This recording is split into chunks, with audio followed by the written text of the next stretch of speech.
உள்ளதால் தாழ்வான பகுதியில் வசிக்கும் மக்கள் அருகில் உள்ள மேடான பகுதிக்கு செல்லுமாறு கேட்டுக் கொள்ளப்படுகிறார்கள். படகுகளையும் கட்டுமரங்களையும் பாதுகாப்பான இடத்தில் கட்டி வைக்குமாறும் கேட்டுக் கொள்ளப்படுகிறது.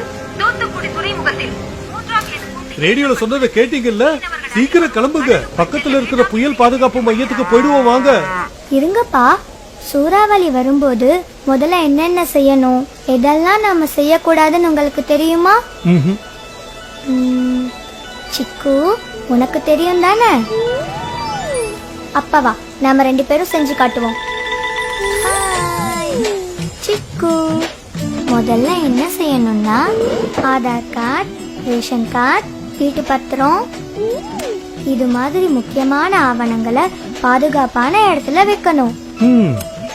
பீரோல வச்சிடுறேன்.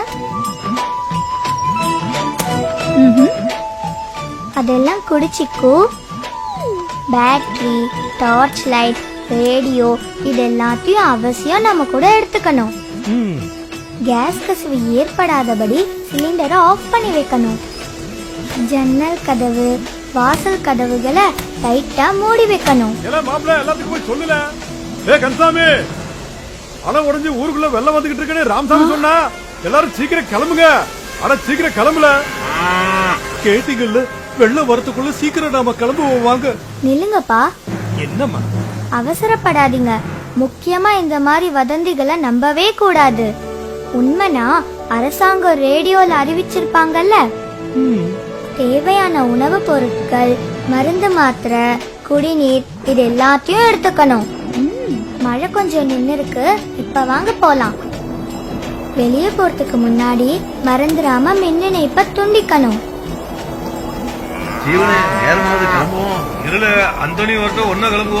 ஐயா, பழைய கட்டடத்துக்கிட்ட நிக்காதீங்க. அப்படியாமா? பலத்த காத்தடிச்சு மழை பெய்யும் போது மரத்துக்கு கீழேயும் நிக்க கூடாது, அது ஆபத்து. புயல் வரும்போது இப்படி மேல் தளத்துல இருக்க கூடாது, வேடிக்கையும் பார்க்க கூடாது. கீழே வாங்க. போலாம்.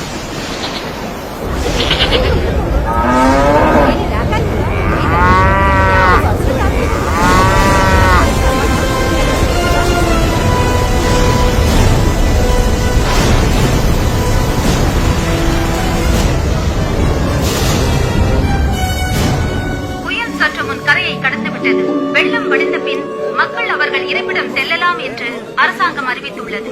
பல இடங்களில் மின்கம்பங்களும் மரங்களும் சாய்ந்திருப்பதால் பொதுமக்கள் எச்சரிக்கையோடு இருக்குமாறு கேட்டுக்கொள்ளப்படுகிறது. இந்த முனியாண்டி சொன்ன வதந்திய உண்மைன்னு நம்பி நாங்க எதையுமே கொண்டு வரல. ஆனா நீங்க பரவாயில்ல, அரசாங்கம் சொன்ன அறிவுரைப்படி தேவையான எல்லாத்தையும் கொண்டு வந்துட்டீங்க. அரசாங்கம் சொல்றத கேட்டுடுவோம், ஆபத்துல இருந்து நம்மள காத்திடுவோம். பொதுநலன் கருதி வெளியிடுவோர் மாநில நிவாரண ஆணையர், வருவாய் நிர்வாகம், பேரிடர் மேலாண்மை மற்றும் பேரிடர் தணிக்கும் துறை, தமிழ்நாடு அரசு.